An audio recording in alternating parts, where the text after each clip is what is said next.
Hari Om. I hope each one of you is doing good. You are all safe in your houses and you are following safety and hygiene at your end. Welcome, friends. It's time for literature again. And today I decided to complete another chapter in CBSE. It's The Thief's Story, written by Ruskin Bond. Now, before the video, you'll be getting information, and even after the video, I have shared a couple of facts. But before that, let me tell you, Ruskin Bond was popularly known as, a children's author. Why? Because the way of observation, the way of portrayal, his characters, his portrayal of nature, and the subjects which he generally covered enthralled and enticed children to a large extent. Of course, talking about his birth, he was born in the year 1934, a writer belonging to the 20th century. And it goes without saying that the forte of writing, the skills which Bond had, exposed him to a number of laurels and accolades in his literary career. Now, today the chapter which I'll talk about is A Thief's Story. In the beginning of the video, you will find a photograph. You will find it. And there is a purpose behind the photograph, which I'll tell you why. Because in the photograph, you'll see that a boy stretches his hand to another boy to lift him. Now, whenever we talk about literature, whenever we talk about stories or poems or novels or plays, a certain philosophy of the author, a certain philosophy of the poet functions in the piece of art that he comes up with. Now, The Thief's Story specifically talks about loyalty and trust. And the lesson that we generally need to derive, as I have always told you, my dear friends, that literature is about understanding, literature is about observation, literature is about inculcating values. Now, in this story, however, the insight into life has been discussed, or rather portrayed, in a very subtle manner. Because each one of us belongs to a different background. Therefore, the way of thinking of everybody is very different from each other. The protagonists that you find in the story are two boys, Anil and Hari. But how the transition takes place in Hari's life and how his insight develops into life, that is something we need to understand, and that is something we need to applaud and appreciate. So without wasting much time, let's delve deep into the story. Here we go.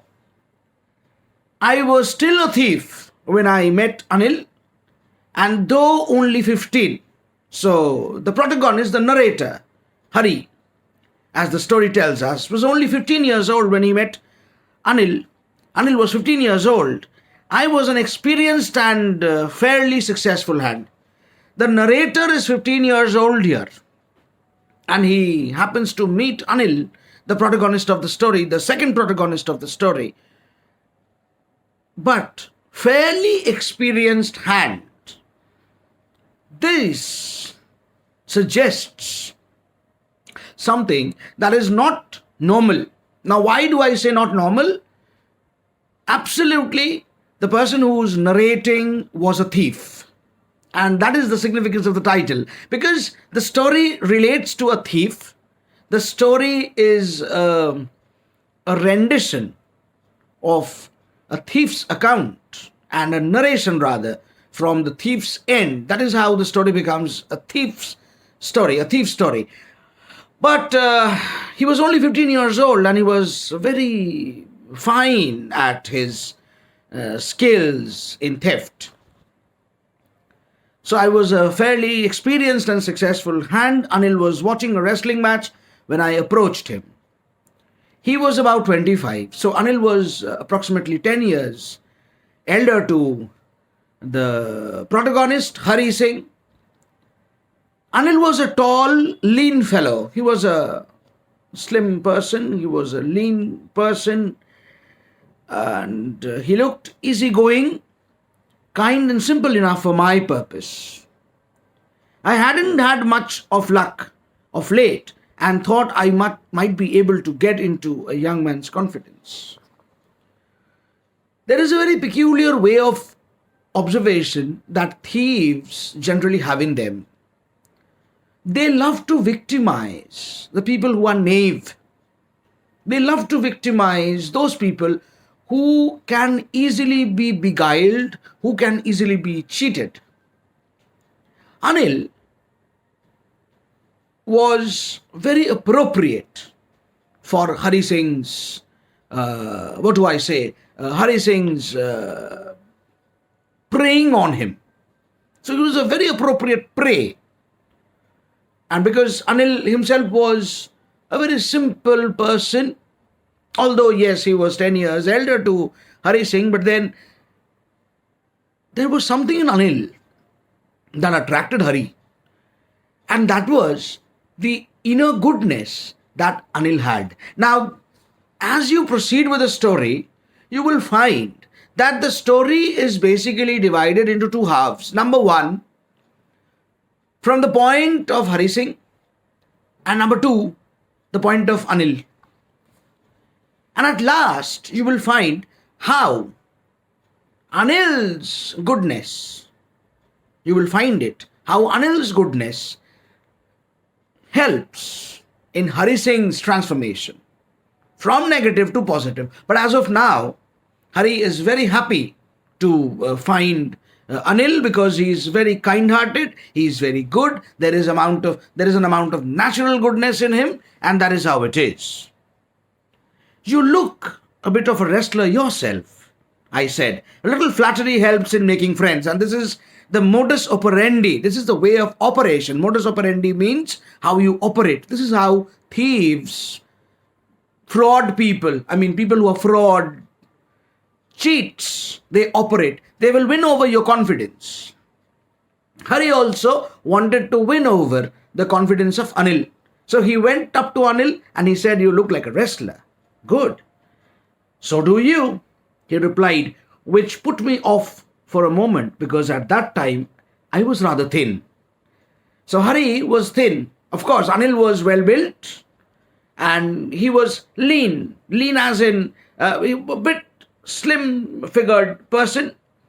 He was not a person who was obese. You cannot call Anil to be very obese or fat rather. But he was well built.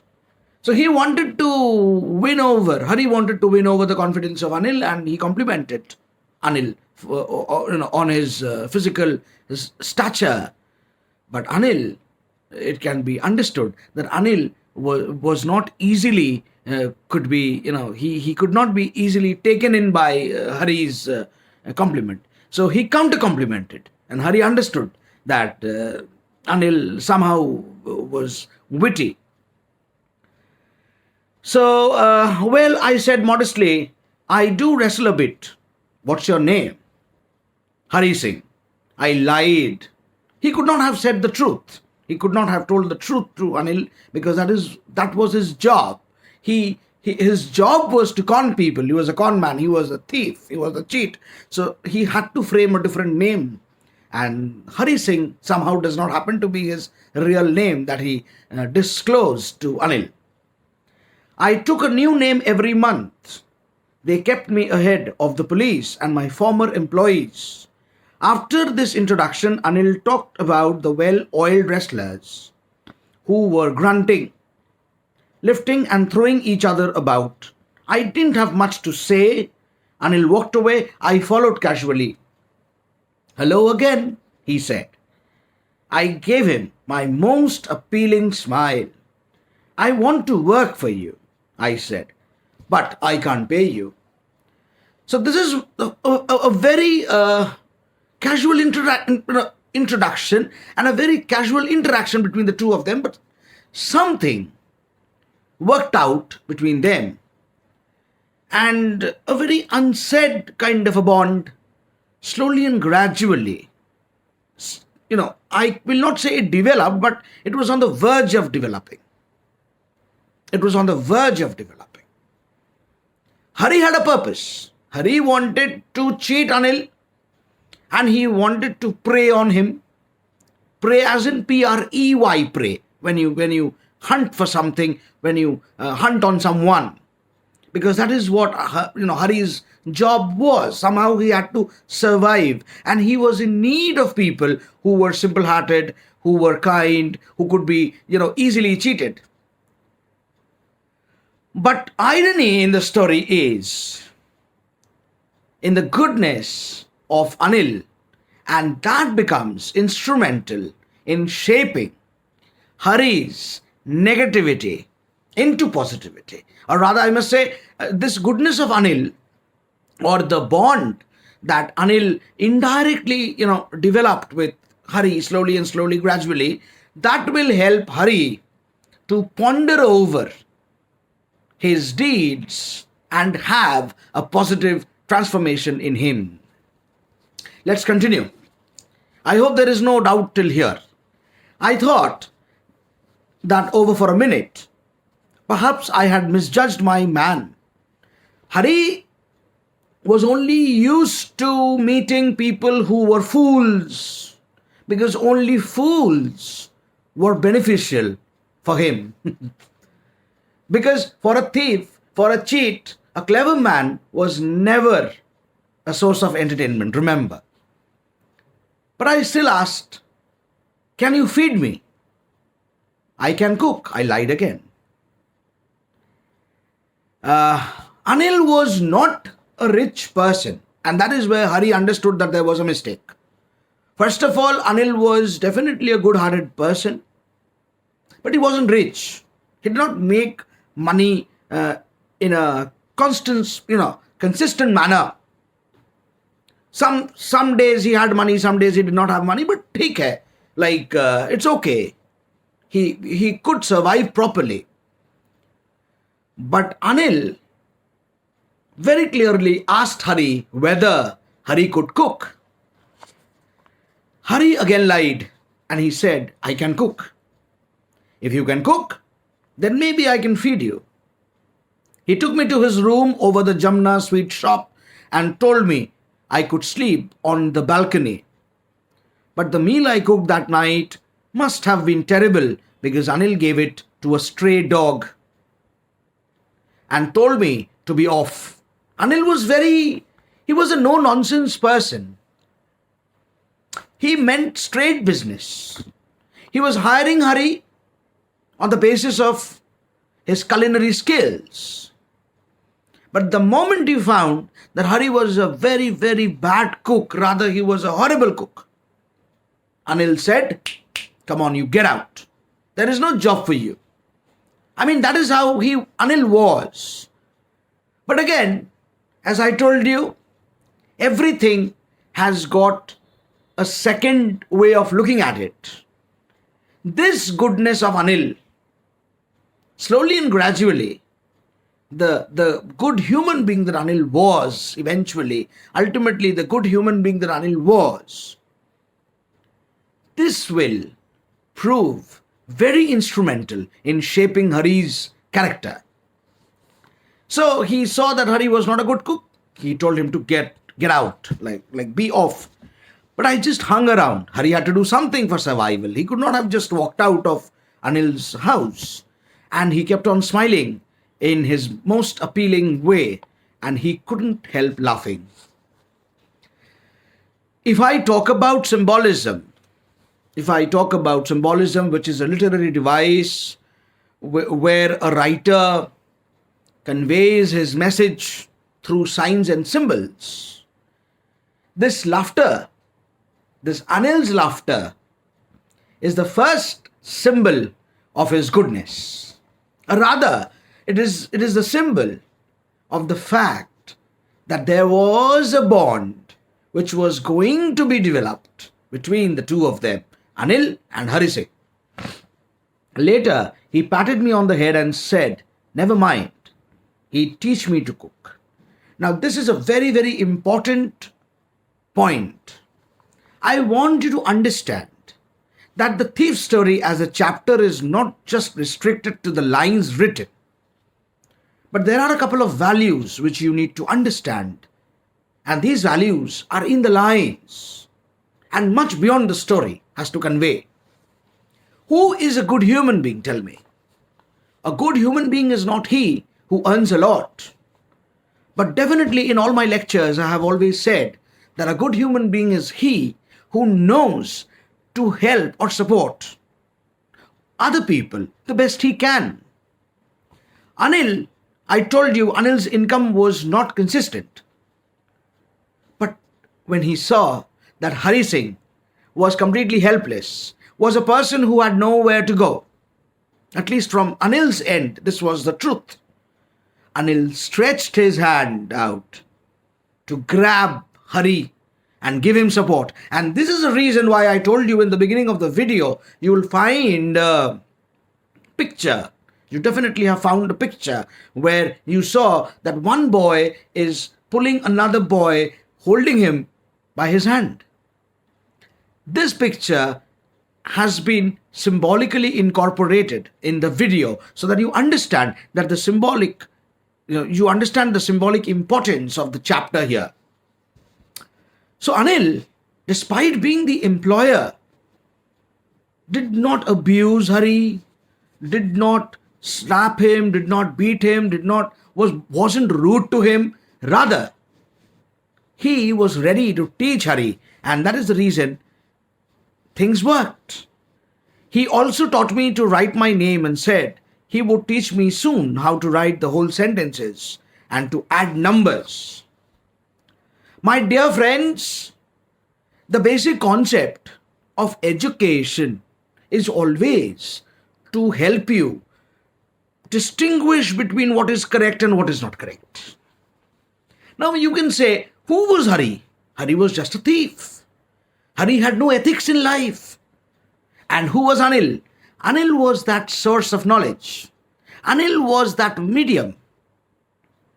That medium which made Hari learn slowly and gradually to decide what was correct and what was not correct, what was right and what was not right. So he taught he taught him letters, and very soon he said he would be teaching him how to write complete sentences and adding numbers.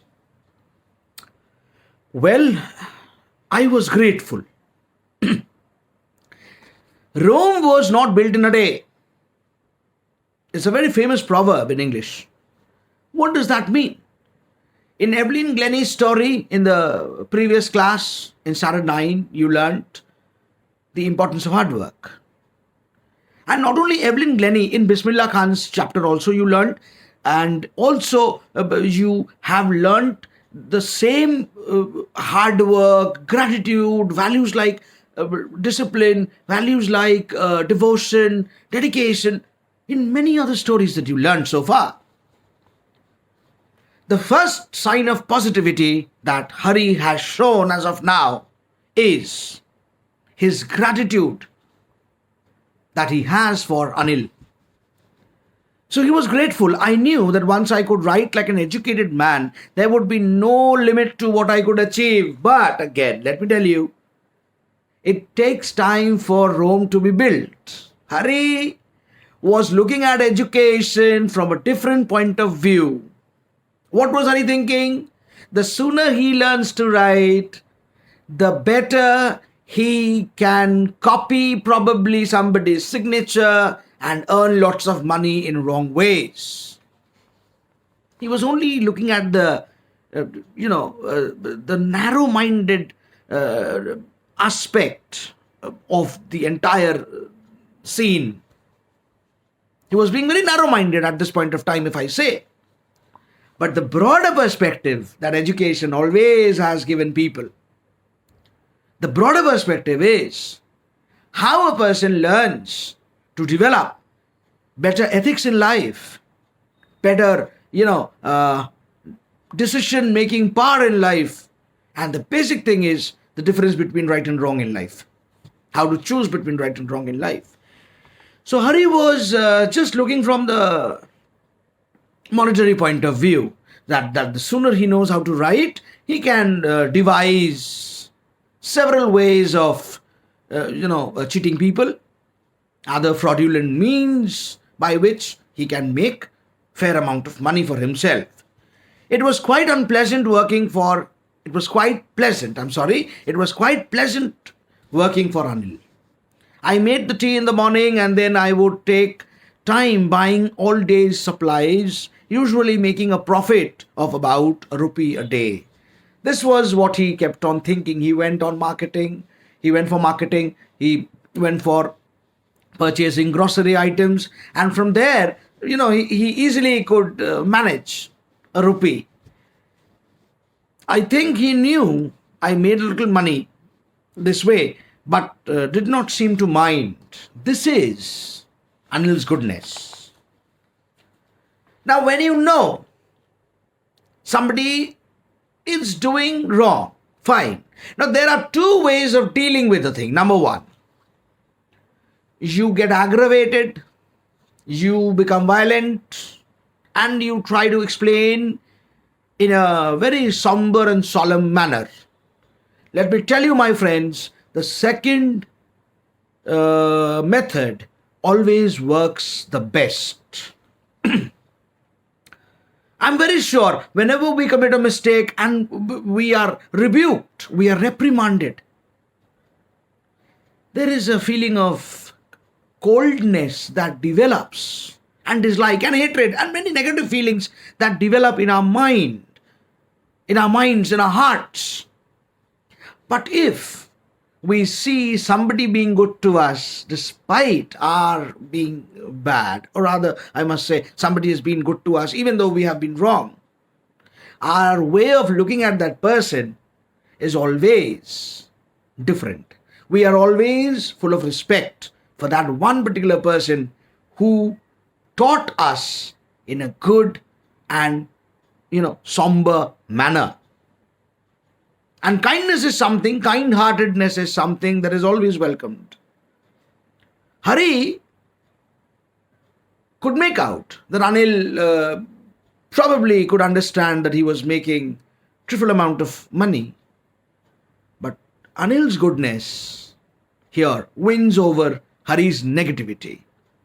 Anil's goodness wins over Hari's, his deviation. He was deviated from the right path, the path of right.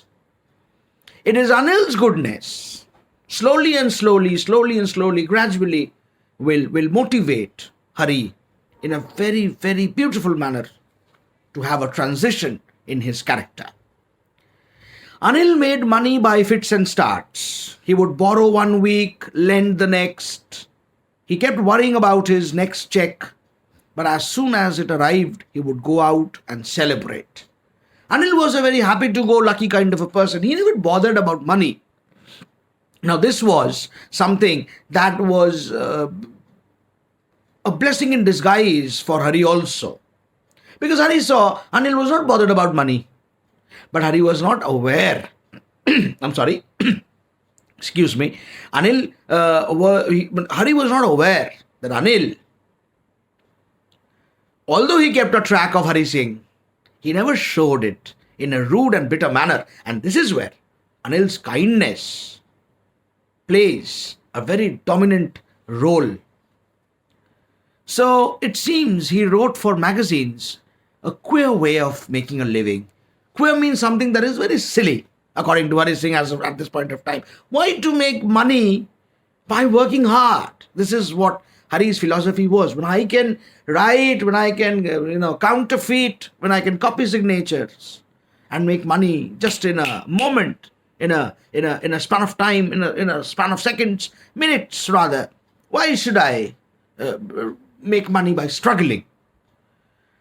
But this is something which has to be understood, that when you make money, the amount of money does not matter, but the way, the path in which you earn money, that gives you the main satisfaction. Hari was devoid of that, because Hari, till now, did not know how to distinguish the good from the bad. One evening, he came home with a small bundle of notes, and from here, let me tell you, my friends, the story will take a turn. Saying he had just sold a book to a publisher, at night I saw him tuck the money under his mattress.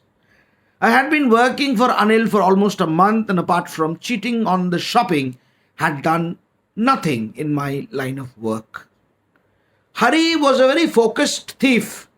I may sound very funny, but that's truth. Hari was a very focused thief.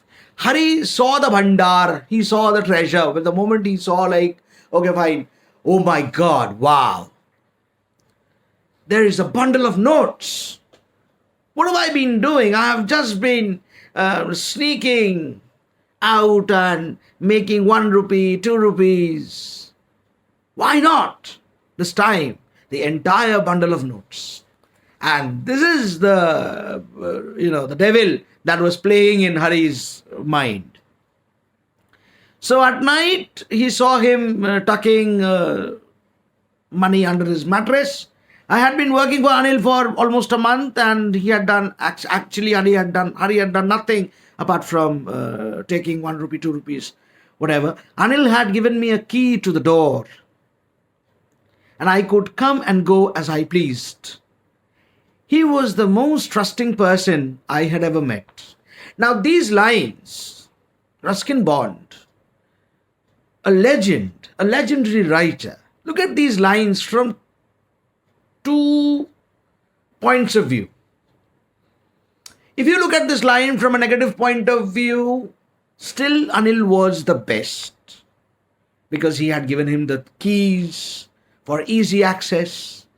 If you look at this from a positive point of view, still Anil was the best. Why? Because he knew the art of trusting somebody who was not to be trusted.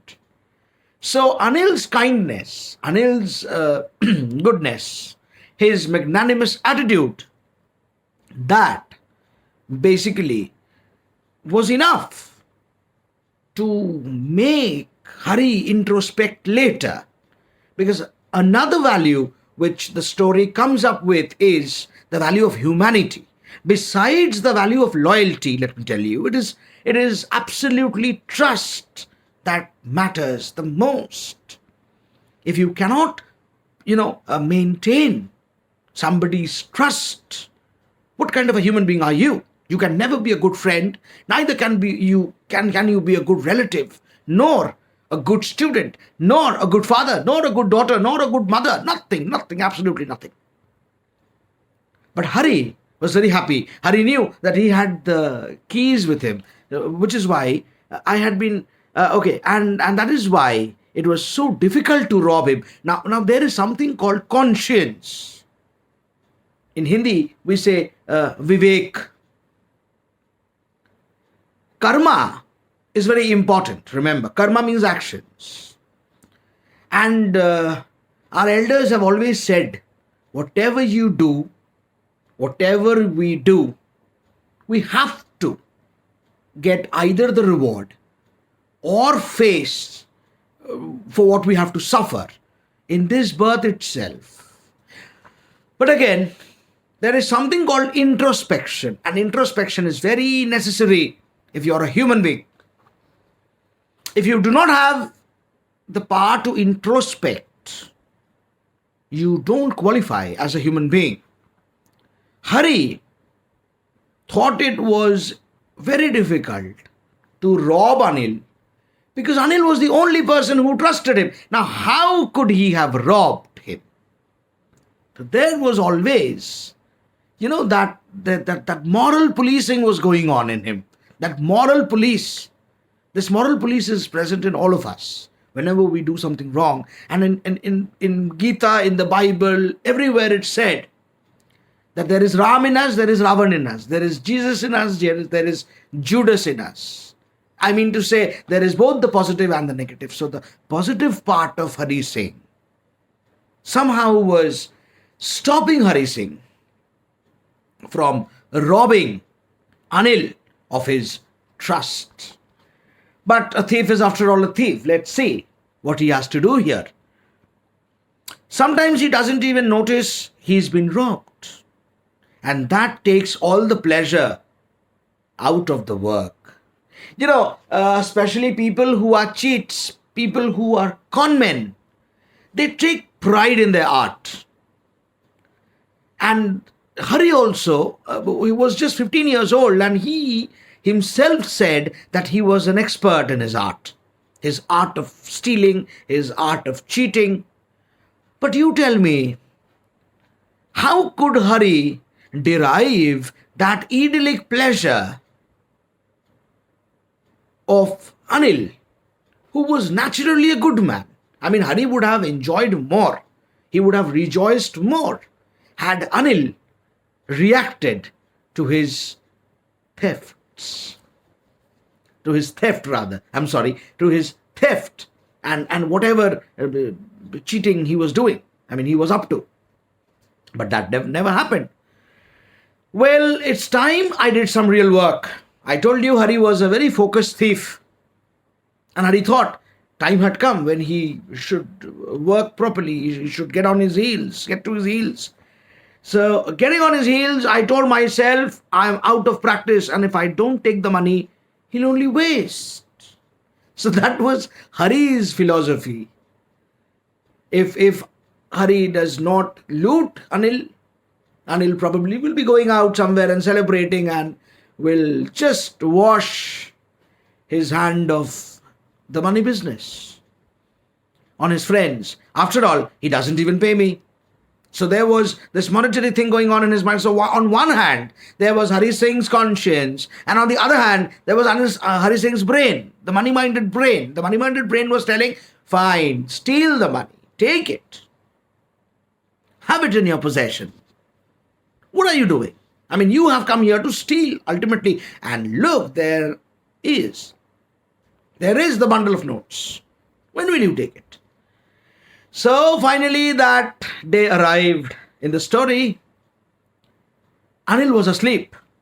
A beam of moonlight stepped over the balcony, fell on the bed. There is a bit of imagery. Please mark it here.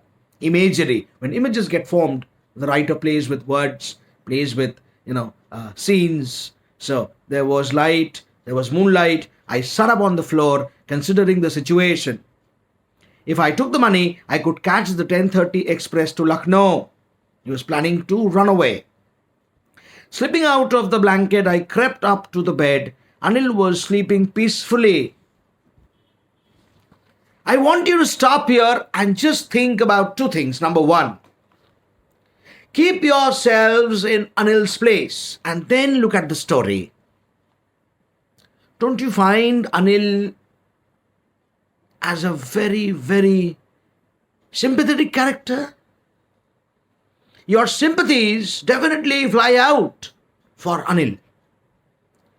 But at this point of time, if you keep yourself in Hari Singh's place and then if you read the story, you find that this is the most apt moment for him to steal the money and run away. But then, how far can you run away? You can run away from the society, you can run away from the surroundings, but can you really run away from God? Can you really run away from your conscience? And this is the value that Ruskin Bond showcases from this point of the story onwards, from this point onwards. Ruskin Bond's basic concept behind writing the story is to show us two things. Number one, who is a real man? And number two, how to maintain somebody's trust. You can always win over somebody's trust very, very easily. Much easier is to break it. But the most difficult thing as you must have heard people saying, is to maintain that trust. And now that juncture has arrived when Hari will be realizing, he will be exposed to introspection and self-analysis. Let's see. So what does he do? Anil was sleeping peacefully. His face was clear and unlined. Even I had more marks on my face, though mine were mostly scars. My hand slid under the mattress, searching for the notes. When I found them, I drew them out without a sound. Anil sighed in his sleep and turned on his side towards me. I was startled. He was shocked. Slowly and slowly, he took out that money, and the moment Anil sighed, and he turned towards Hari, and Hari was like, gone. Now I'm caught.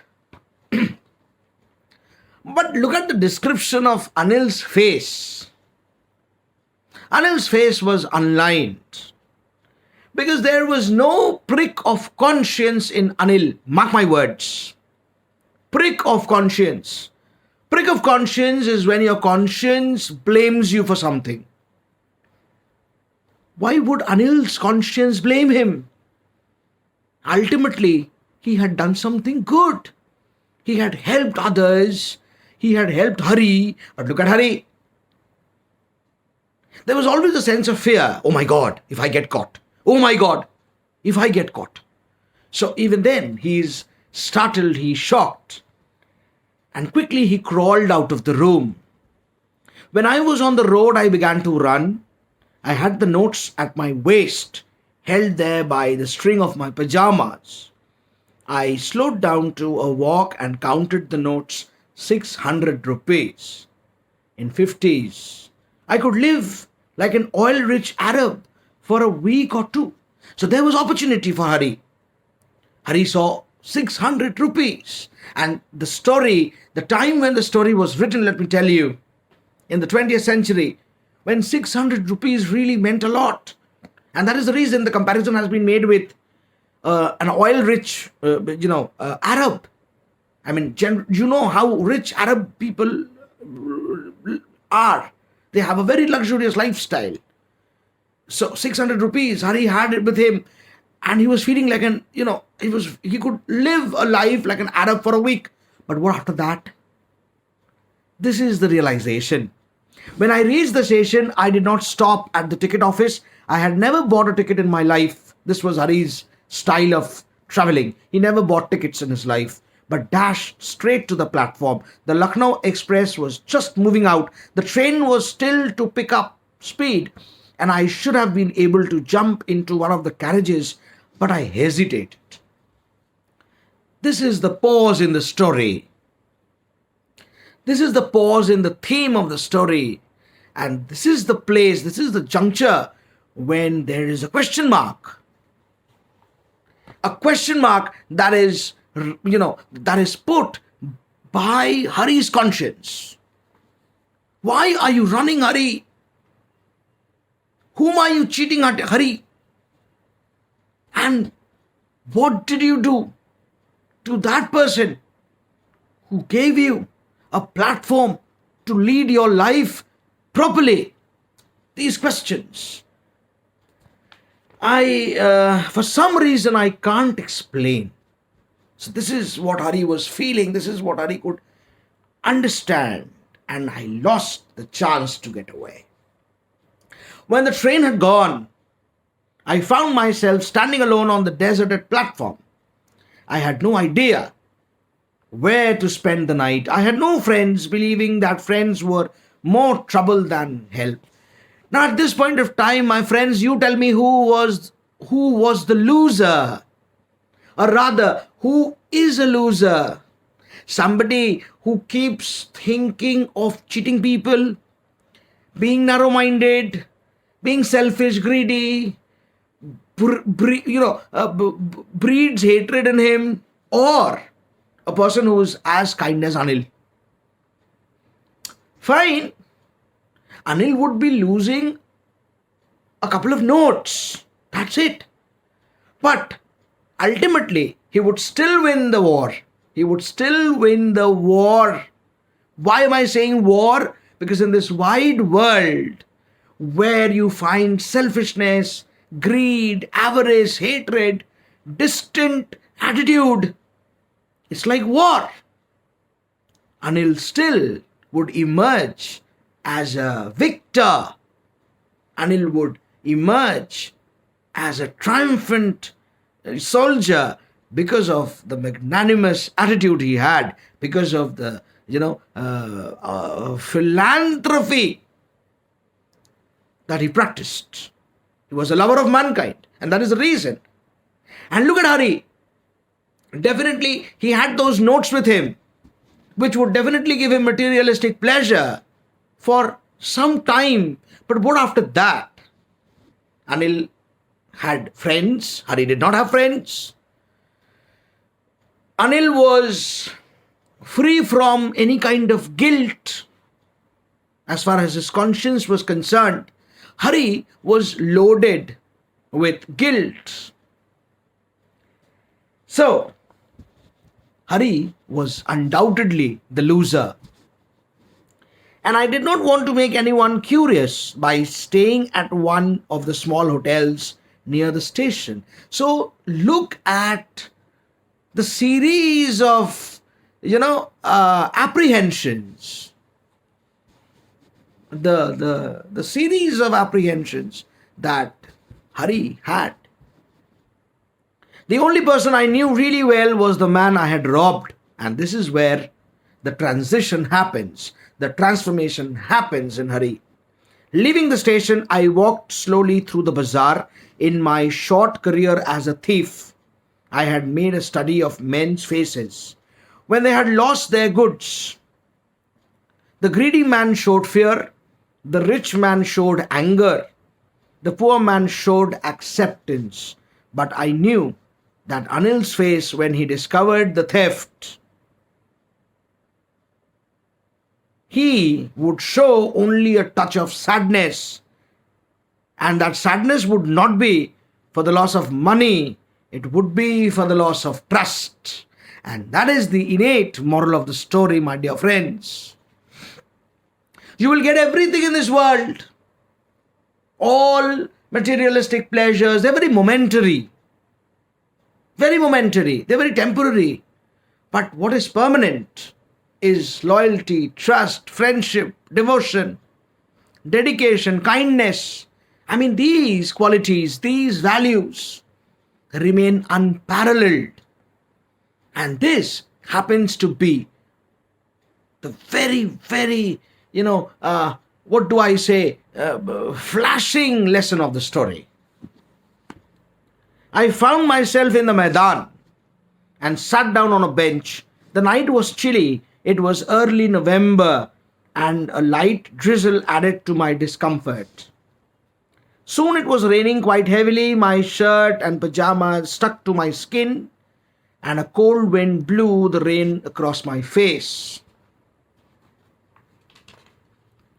I went back to the bazaar and sat down in the shelter of the clock tower.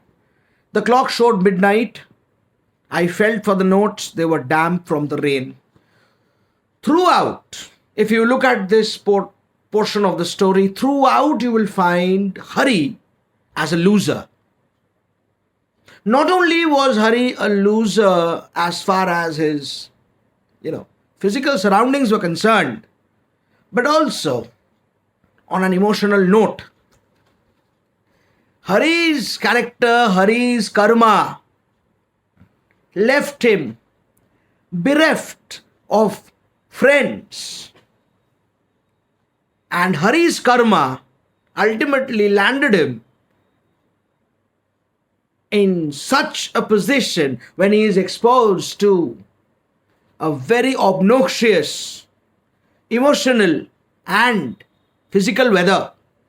Even the weather was not good. Even that happens to be very symbolic when the tumult, the disturbance goes on in his heart and his mind. And the realization dawns upon him that what he did was actually wrong. Anil's money, in the morning, he would probably have given me 2 or 3 rupees to go to the cinema, but now I had it all. I couldn't cook his meals, run to the bazaar, or learn to write whole sentences anymore. So that one door that opened for him, Hari, that led to the bazaar and the station, closed all the doors of goodness, education, progress, and prosperity.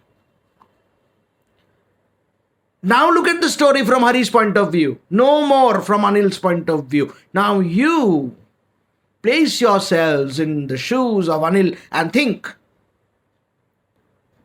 how sordid it feels when you have that sudden realization that you cheated somebody of trust. I had forgotten them about in the excitement of the theft. Hari realizes that he had forgotten all the pleasures that Hari derived from Anil in the event of stealing. Whole sentences I knew one day could bring me more than a few hundred rupees. It was a simple matter to steal, and sometimes just as simple to be caught. But to be a really big man, a clever and respected man, was something else. And this is the power of education, my dear friends. This is the power of education. Hari really understood the importance of education. And Hari realized that in the act of stealing, in the event of stealing, all the pleasures of learning whole sentences, all the pleasures of dreaming of becoming a good man, a prosperous man, a respected man in the society, those pleasures were washed away in the same rainy night. And that is how the rain here becomes symbolic. Please mark it. The rain here is symbolic because the rain waters have washed away all the opportunities that Hari was exposed to due to Anil. That has to be kept in mind. So finally, I should go back to Anil, and that is the reason why he decided to go back to Anil. I told myself, if only to learn to read and write. That is what he wanted. If only to learn to read and write. In Sanskrit, there is a shloka. Raja Swadeshe Pujyate and Vidvan Sarvatra Pujyate. A king is only respected in his country, but a scholar, a learned man, is respected everywhere. So Bond again, the third lesson that Bond has to give here is the importance of education, the importance of knowledge. I hurried back to the room feeling very nervous, for it is much easier to steal something than to return it undetected. I opened the door quietly and stood in the doorway. In clouded moonlight, Anil was still asleep. I crept to the head of the bed and my hand came up with the notes. I felt his breath on my hand. I remained still for a minute. Then my hand found the edge of the mattress and slipped it under with notes. So he was successful in placing the notes in the right place. I awoke late next morning to find Anil had already made the tea. Anil had already prepared tea. He stretched out his hand towards me.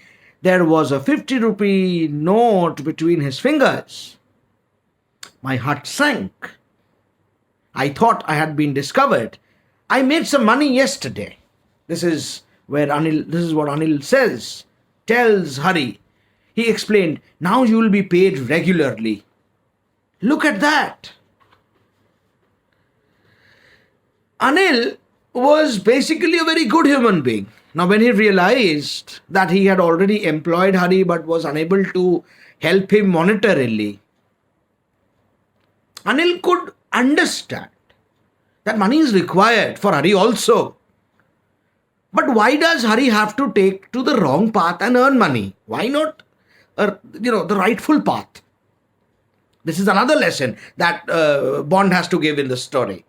Bond has to give through the story to the readers. If at all you have to make money, and why are you running after the shadow?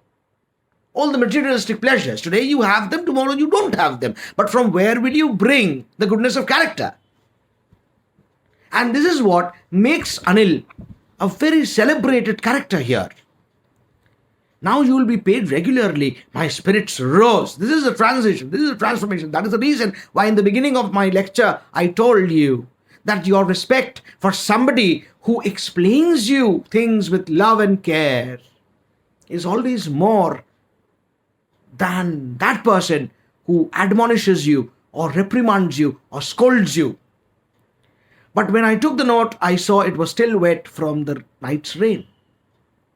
Today we'll be starting writing sentences. We'll start to write sentences, he said. He knew. And that is the climax of the story here. Anil knew. But again I told you, that is more important. Something when you realize on your own, on your own. If there is self-realization happening, there is no need to punish anybody. That's penitence. That is the repentance. That is the understanding. That is the enlightenment that a person has in himself. And the enlightenment had already dawned upon Hari Singh. So neither his lips nor his eyes showed anything. Look at the sublime character of Anil. I smiled at Anil in the most appealing way. And this smile is a genuine smile. Why genuine smile? Because Hari had all respect. He was paying his gratitude to Anil through his smile. And the smile came by itself without any effort. This is how we come to the end of the lecture. At the end of the video, you will find some facts about Ruskin Bond. And I'm sure you will read the text while you watch the video. But the moral of the story is not so diluted, let me tell you. It's a very evident and very evocative kind of a moral. Rather, the message that the writer wants to convey. Anil knew that Hari had stolen the notes. Anil knew that he ran away from the house. But what was more important was Hari's self-realization. And this self-realization is more important than everything else in the world. So with that, I hope you liked the explanation. I tried my best to explain to you virtually as much as possible. I hope you liked it. Please go through the story, and if there is any doubt, please feel free to ask. Thank you, and Hari Om. Be safe. Take care.